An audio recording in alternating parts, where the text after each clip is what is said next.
Yep, the founders, we can say so. All right, nice. Because, I mean, there are other members, of course, because it's Project 600 now. I know it had to do with the murder rate and 600 murders, but we would like to see 6,000 people this weekend come out to this march. And Project 600, it's all about the crime rate, the crime situation in Trinidad and Tobago, and it's not just about raising awareness, but we have to do something, all right? And I think the time has come for somebody to take up the initiative, and I see that you all have been making the wrongs on the media. I mean, I've seen you on, it's been on social media. I saw an interview that you did on I-95.5. When I came out Monday morning, somebody sent me a screenshot with Issa. Is Issa? Right, Issa. Right, with Issa, Mr. Issa Mohammed, I think it was on TV6, and they just sent a simple message to me saying, you have to interview him. I said, okay, no problem. But Nicole Duki had reached out to me since last week, and I told her, well, I have the event on, so come this week I'll be handling all of that. So we have Mr. Issa Mohammed and his lovely wife, Karen, not Wendy, Karen, with us this morning, and we're going to find out what Project 600 is about. We're going to get a little more information on that and this march that's coming up on the 10th of December. So good morning and welcome to the program, guys. So let's get things started. Project 600. You all came up with this a while now and had some meetings on it? We came up with this about 6 weeks now. So this is 6 weeks. This is not something that has been in planning for a long time. Okay. Right? And a little bit of the backstory. Look, the situation in Trinidad, as everybody knows, has gotten to the point where you can't have a conversation in this country anymore without crime coming up into it at some point or the other, right? It has infused in everything. So almost every day we talk about crime in some form or fashion, and we're speaking about it, and you know, people say that we're getting desensitized, and what we are saying and realizing is, I don't think so, because when I'm going to explain this, right? Okay, let me hear this. When the situation happened with the Peterkin family, when the situation happened with Andrea Lala, now we're talking about children, right? 10-year-old, 13-year-old kids now getting slaughtered on the streets, right? When just a few days ago, a 4-year-old boy was shot. Right now, I have 3 sons. My youngest is 4 years old. Right. And all I am thinking about is my 4-year-old child with one of them high caliber rounds passing through. You understand? Yeah. Now, I think all of us, inside us, we hurting. I think all of us in pain over what is going on. And what we were saying is that we have no avenue to come together and express that pain. I think we're going through societal trauma. I think the whole country is grieving inside them. Just yesterday, I was with Kevin Da Costa, Johnny Bravo, and the twins in Belmont. We went to the spot, the corner, where Brian Padmore, Keron, Shiva, Brandon, those guys got shot on the corner in Belmont. And let me tell you something, the whole community there is mourning over it. I don't think that people have stopped feeling. I think we're hurting. I think we need an avenue to come together and express that pain, because we have nothing. We have nothing to say that we're going to express this pain, and so we needed to do this in solidarity with the victims, and we needed to do this for ourselves, to say that we still feel and we still hurt. Because can you imagine being a victim and then facing the idea or the story that, oh well, nobody in the country cares? No, I can't accept that. I cannot accept that. Well, okay, this is the thing for me. There was a 17-year-old boy, CIC student. You would have heard about it, because you have all the names, you remember all the names. I'm horrible with names. All right, so faces, names I always have a problem with. But there was a 17-year-old boy who put his mother into a taxi. They were waiting on a taxi together, and he put his mother in a taxi because when he had space for one, he said, "Mommy, I'll ride behind you." He went to the parlor to buy a bottled water. A man pulled up to shoot another man. The man being shot at, pull him, use him as a human shield, kill him. Right. I thought that would have triggered some reaction from the general public. I didn't see it, right? The mother, like you said, in terms of like from a parent's standpoint, that mother right now today, God alone knows what she's going through. She will never get over that because she will always think to herself, I should have put my son in the car first and I should have waited on the taxi stand. Good? The 13-year-old girl that you mentioned a little while ago who went into the police station, made a report, she was being raped. Gunmen came into the house, killed her. We had the incident, was it in Arima? Right, with the minors being killed as well. And I didn't see that reaction or concern from the public. Yeah, I sit down here on a talk show and we open the phone and we take calls. But I was looking for something, and maybe we just needed somebody to trigger it. This is the reaction. I want you to ask okay. you, Natalie, you feel pain for that mom. Yeah. I wonder how many of your viewers would tell you that they don't feel that pain. You ever ask anybody one-on-one, and that person say, nah, that don't bother me? Have you ever asked somebody and they tell you one-on-one that they don't feel it? Well, I mean... No, listen. There's a sign on your wall by the step when I was coming up there, and it said, success happens when your dreams get bigger than your excuses. Right. Time for the excuses. Time for the excuses. I agree with you 100%. And what you said there, I didn't see anybody do this, and I didn't see anybody. That was our conversation. We're not seeing anybody, and there's a point where you have to say, you know what? I'm going to be the person yeah. How often can you point the finger? So, you know, you're not doing anything without the three fingers coming back. Coming back at you, saying that I'm not doing anything. So now we have to do something. And when I say we, I am making an impassioned beg and plead to every member of society in Trinidad and Tobago. We have to be the ones to do something, not them, not they, not anybody else. Me, we, you, me. Every one of us come together, come down to the savannah on Sunday and show that support. Okay. Well, Karen hasn't said much yet, just yet, but I want to bring it from a position of you being, you know, female, and you know we've seen a lot of violence towards women. You know, what are your thoughts on that? My thoughts are, well, good morning first of all to your viewers. There is a level of aggression and anger and violence and an inability to communicate in a peaceful, non-confrontational manner, especially when it comes to, say, as relationships and it deals with men and women. I don't know why there is no ability to, when you end a relationship or when you have a situation, you part ways peacefully, you leave each other be.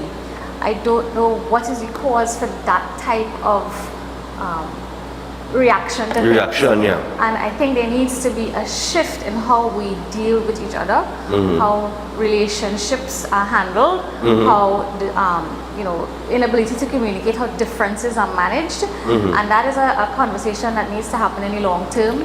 That is things that needs to change in the long term. I have, like we said, we have 3 boys. I don't want to know one day they end and one day they will be in relationships. I don't want to know things end and then you decide to treat a person with violence, or you decide that you can't cope with this person leaving you, so you know what, if I can't have you, nobody else can. It's not the way you want to see society. In terms of what you mentioned there about people incapable of dealing with conflict in a peaceful way. I mean, we see what's going on with Venezuela. But outside of a relationship between a man and a woman, there is also the relationship just between men on the whole, because we have... Between citizens. You get a bad drive, you're quick to come up in somebody. You want to kill somebody? Right. Yeah. You understand? Yeah. You have men pulling up and I mean, shooting a man 42 times. I mean, I mean, sometimes I just had to wonder, like, you know, what is going through your mind when in that moment then, when you're pulling that trigger, what is the satisfaction that you get then? You know what I mean? We had a video where there was a shooting on St. Paul Street, where the men pull up in the SUV, and these fellas putting out videos, ball and rip, and the man balling brains on the ground, and it's a boastful thing. And you had I mean, we had to reach the point where we're asking the question, where are we as a society in terms of how we accept that sort of thing. What the thing with Andrea Lallan, the 13-year-old girl, and what has been playing on my mind, as you said that, is that this wasn't a collateral damage. This wasn't a gang related. Yeah. Somebody decided that this 13-year-old girl needed to die. And somebody set out of their house with the intention and the firearm to violently end the life of a 13-year-old girl with intention. You understand? Not a stray bullet. Yeah. So there is this talk of violent resolution, and that is a conversation we really need to have. But do you think people are afraid to come out? People. Yesterday I was in Belmont, and I was told by people who are victims of crimes, we support, we coming out, right? But we are appealing to people who are victims to come and speak. You know, let your voice be heard. Right? And there is a resistance. You know why? Because we are afraid of backlash. If we speak out against what's going on in our community, we have to live here. Yeah. Right? So I'm not saying everybody, I'm not saying everyone, but there is a fear. Now, the way we are coming at this thing, and you mentioned the word societal, and I want to say that what are we marching for? What are we asking for? And I'm saying that what we are asking for is that everybody who's a stakeholder in this society, every organization, every institution, every leader, every person of influence in our society today has to recognize that our collective efforts as a society to deal with the crime situation have failed and are failing, and so we need a change. It means accepting that whatever you're doing now, and people doing plenty good work here, but accepting that whatever you're doing now here, this not working, and we need to turn and confront this thing together as a society. I mean, we need the religious organizations to do a better job at reaching out to the youth. Whatever you're doing now, not working, right? I personally, I mean, not to cut you, but I mean, in terms of the religious organizations, I'm a Catholic. And I don't hear the Archbishop speaking out. I mean, his voice is hardly heard in comparison to those who have held that position in the past, who would have been very vocal. I mean, you read 600 and something murders for the year, we break our record, and the Archbishop is quiet, he's silent, not a word. But we need those religious values to infuse into the communities and to reach these youth who, as you said, they have this crazy mindset. I mean, we need the religious values to go back in there, but then we need the community workers, we need the sports people to be running sports in the communities. And then you need the entertainers. You need the entertainers, and to the point where the entertainers, we need to infuse some values and lessons into the entertainment as well, because it can't, it can't all be dance and wine and that's the thing, as we talk about, just as we go there, right? I've been saying it for years, Look at the entertainment industry. Look at what they're projecting. I'm not talking about just locally alone, we're talking a lot of international entertainment, right? In certain genres of music. And it's been going on for a while now. The lyrical content, what they're projecting, that kind of thing. And I could tell you that there are guys who they buy the Guinness or whatever the drink of choice is. They roll the joint, they jump into a vehicle with other fellas, and they put on that music, and it winds them up, and it triggers them. This is a serious thing I'm talking about, and people don't understand how serious that is, They don't understand it, The entertainment is serious. Music has power. Of course. Music has power. But power and influence. But it has power for good and power for bad. Correct. And so if you have powerful music, right? If you have powerful music, it's not a big switch to use the powerful music for good. For good. Rather than for bad. But negativity seems to be selling, and that's the problem. And I don't want to only focus on the business community. Yep, I'm glad you reached there. The business community needs to sponsor these organizations to get this stuff done on the ground, because There needs to be a bottom-up approach to dealing with this thing and the sponsorship. So what I'm saying is the business owners, speak to your accountants and find out how you can get your tax breaks when you sponsor. So guys want to run the football competitions, business community have to sponsor. You want to run your community outreach, business community has to sponsor. And then that takes me to the police. Because down in African grounds, did crime talks with Alan Ferguson there, right? And we standing up right next to our community center that not finished.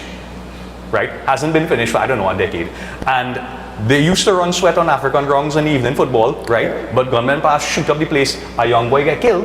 And that's it. Sweat Everything done. stopped, yeah. So we need the police to protect the communities. Correct. But then when I say the institutions need to examine themselves, then we also need the police to face the reality that you all need to clean house. There is a concerning concentration of criminal conduct within the police service, and they need to turn and face that. The judiciary, we can't have a 1 to 2% conviction rate. The conviction rate is between 1% and 2%. And that's along with the 18% detection rate that we have to start with. Because it starts with the 18% detection, and then there's how much go to court, and then there's how much throw out for court, and then there's how much get appealed. By the time you actually get a honest to God conviction, right, it's between 1 and 2%. Yeah, and then the amount of years that it takes as well, it takes almost more than a decade in some cases. And then as we go up the pecking order, then you reach the politicians, right? Right. And I cannot understand how in this country, for some reason, if you support gun ownership, you don't support bail amendment. And if you support bail amendment, you don't support gun ownership. What one have to do with the other? Because one party say this, and one party say that. So everybody line up here, and everybody line up there. And for those of us who say, well, why we can't have both? Well, hard luck. You had to choose one or the other because you're either red or you're yellow. The politics have to come out of crime. This is bigger than anybody, and it has to be led from the top. It has to be led from the parliament. It has to be led by the prime minister. So I am saying every institution in this country has to align, turn, and face. But it's only going to happen if the biggest stakeholder, and it's not the prime minister, if the biggest stakeholder, which is the people, come together and raise our voices and give everybody else the mandate to do something about it. Because there are change agents in all those organizations. There are good people who want to do good things, but they don't have the encouragement and they don't have the support and they feel nobody cares. And we the people, that responsibility now falls on us. If we're not seeing it happen, we have to take that responsibility to ourselves, because it can't be the air riot yet. We have to take that responsibility ourselves, and I'm calling on every citizen to commit themselves. We don't have much power, right? Us as the regular rank and file citizens, we don't have say, we don't have power, we don't have influence. I disagree with that. Well, what we have is a voice. And I am saying is that if you have that voice, come down there and make your voice be heard, that we need change in the country. But I think what happens, I think we have power, we have influence. People just don't understand it collectively. Collectively. It's and I preach that nearly every day here. It's about collective. It's a collective. It's a movement. A movement of people could move anything, right? You cannot have a minority dictating to a majority. The majority needs to understand that, listen, we need to come together, put differences aside, and move forward. It's the same thing that could happen from a government and an opposition perspective. They really want to solve the problems in the country and deal with the issues. All they have to do is put aside the political bias and say, okay, look like the crime talks that we're waiting on for the longest while between the government and the opposition. That's a perfect example. There's a tit for tat kind of nonsense going on there, and everything's stalled. And in the meantime, people getting gunned down when the day come, people not feeling safe in their homes, vehicles being stolen, broken into, everything is collapsing. And they're taking their time playing these little political games when we could just say, okay, all differences aside, we want to deal with this problem here. You know how I feel about that crime talk situation as a citizen, my personal feeling, this is just me. the way it's carrying on, it makes me feel that they are more concerned about who to blame for the talks failing Okay. than even the talks actually Then happening. actually happening. It seems to me that everybody's putting things in place to say, it's not me that mash up the talks, it's them. But like them don't decide, them talk mashing up. Well, you see, that's the other thing. We've reached the point from a leadership standpoint where it's not about taking responsibility for your shortcomings or maybe bad decisions, but saying it wasn't me. It's not my fault. And then pointing the finger back at somebody else. That to me is a bad precedent that we set in from a leadership standpoint. It's going to get us absolutely nowhere. And things are only going to get worse from that sort of approach. Karen, I know you're quiet, but do you want to lend anything else to the conversation? As we are on the political stance, I had said this before, when I was born, I was not given a party card. Right. I was given a birth certificate. Right. It identifies me first and foremost as a citizen of Trinidad and Tobago.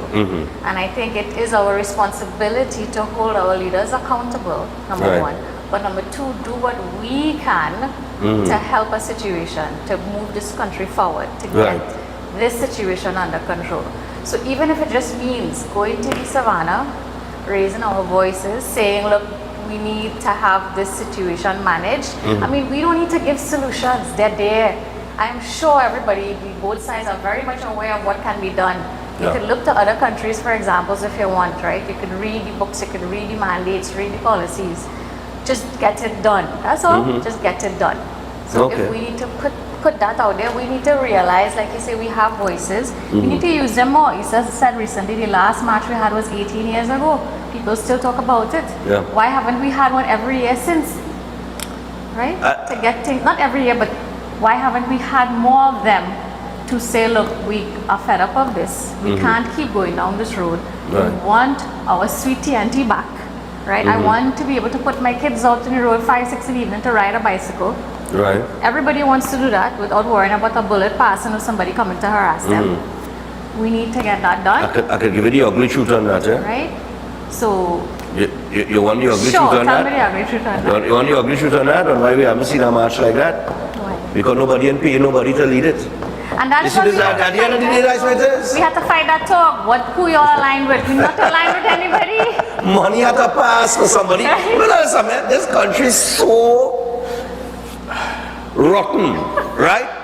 That on important issues like crime, on important issues like the murder rate, children being killed, murders every day, people unsafe in their home invasions. Let me tell you something. The reason why you're not seeing any kind of movement, and I believe this one is genuine because you are a businessman, right? And you're coming from a position of concern, right? Because you want safety for yourself and your children. But let me tell you something. Any big movement in this country has always been fueled by money. Somebody pays somebody to stir the pot. Plain talk, bad manners. That's how it is go, right? So in the past, when we have seen it because somebody is funding it. And nobody seems to fund, nobody wants to fund it now. Citizens are just left with like nobody to point them in the right direction. Nobody to come and say, listen, come together, it's time to move. I will walk in front, you just follow. And I think if this is your position, that you are saying, okay, you see the 10th of December, you are the person, and I mean, you're a talker, you could talk. You're a talker, you could move people. So, I mean, you have somebody who could move you, who knows how to talk, who is not afraid, who is willing to lead the thing in terms of getting you to come out, lending your voice to the situation, whether you're a victim of crime, a friend of a victim of crime, or you just know somebody who has been affected. Whether you've been affected by crime in a small way or a large way. I mean, I could tell you, the man put the gun in my face, say, come on the car, you know. You understand? He could have pulled the trigger and I wouldn't be here today. But it just wasn't so, it wasn't written for me so by God. So I'm still here and I must be here for some sort of purpose. And I'm trying to fulfill that purpose, whatever it is, I'll find out soon enough. But you have somebody here who's willing, you have people here who are willing to say, listen, we will lead you, you come out. And I think that's what the country is looking for. I think the country is looking for some type of leadership. They're not seeing it in what they currently have. I hear it every day. People call me and say, Stefan, oh God, I fed up with red and yellow. I fed up with the PNM and UNC. And that to me is a sign that leadership is lacking in the country. There is no leadership from the government's standpoint, the opposition standpoint. People are not seeing it that way. There is no leadership from the judiciary standpoint. You have the Chief Justice the other day calling on the new lawyers to fix the justice system. We use the Chief Justice for God's sake, right? But you're calling on new lawyers to do that. There is no, they don't believe that there is proper leadership in the police service. There is no leadership in the Coast Guard. There is no leadership in the Defense Force. You see it, people call and they express themselves every day. So I think what people are looking for is leadership.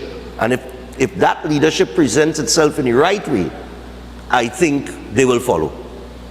Well, Stefan, I hope that we have a bunch of people who will follow us to the savannah. Who will follow us to the savannah on Sunday. Right. Because I think at the end of the day, the country is ours. It's not theirs.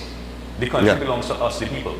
And so we have to take the responsibility. We have put people to manage affairs in all these institutions, the police, the judiciary, all the institutions. And we're saying that we as the ones who are the owners and the ones who are responsible for this country, that if we see our people going off kilter, like any person, like any father, if he sees something going wrong in his family, you pull them aside and say, listen, we need to have a talk. Yes. This is not going right? So let's the people who are the owners and the ones responsible for this country come together on Sunday to do two things. Number one, to tell everybody who have been victims of crime in this country that we feel and we care and it bothers us and it hurts us and that we're with you, and that because of that pain that we share with you, we are calling all of our institutions to account and demanding of all of them that you all need to come together, turn, shift, change, and face this, the biggest problem in our country today. Turn and face it together. We need all the hands, because without the business supporting, it's not going to happen. Without the police protecting, it's not going to happen. Without the religious and the communities driving the effort on the ground, it's not going to happen. Things don't come from the top and reach the ground. The ground is the only place that can fix the ground. The ground is the only place that can fix the ground. Man, what he's saying. Right? No, so we need, but they can't do it without the support from on top. Because if you can't get permissions and you can't get applications and the legislation not working and you can't get the protection, you're powerless on the ground. You're powerless on the ground, So we need the institutions and the leaders to empower the groups on the ground to fix this problem. And so what I'm saying is that we as the people need to come together and give that mandate to everybody else. And maybe some of the good people in these organizations will get a spark in them when they say, you know what, 1,000 people in the savannah, 2,000 people in the savannah, 3,000 people in the savannah, this reach a point. We had to make a change. We had to make a change. What time does it start on Sunday? 3 p.m. Okay. Sunday, December 10th, 3 p.m. We are meeting opposite Victoria Avenue, that's opposite TGI Friday on the southern part of the Queen's Park Savannah. We're asking everybody to come down there for 3 p.m. We have 600 flags, each flag representing a victim of crime in Trinidad and Tobago, a citizen who has lost their life to homicide. We have 600 flags and we're carrying these flags all the way around the savannah. And we're asking everybody to please commit yourself to coming out there, standing with the victims and joining with us. All right. So people, Project 600 is on this Sunday, 3 p.m. Queen's Park Savannah, right opposite TGIF. I hope to see you there. I will be there. I'm coming out. I'll lend support to this. Yeah? I have a flag for you. That's not a problem. Good. That's not a problem. Give me a flag. I carrying it. All right? So people, join and lend your voice. I'm fed up of people calling every single day. I do the show Monday to Friday, and at least 4 out of 5 days in the week on a regular basis, you all know that crime is the #1 concern and crime is the #1 topic, and it's time to stop whispering in your little corners about it and start lending your voice on a different level now and to create change, or at least to get the wheel turning. You know that wheel of change? that wheel of change, it's time to get that moving. Right now, it's at a standstill. So we just need to start turning that wheel, and the more people come out, is the faster we'll get that wheel to turn and things to happen, all right? Because something has to happen to shake up this place. So we hope to see you on Sunday, 10th of December, 3 p.m., Queen's Park, Savannah. I want to thank you guys for coming on, and terrific conversation. Man is our talker, the man could lead, man. We're going to take a break. When we come back, we'll get to the birthdays and show me Jaslon. Stay tuned.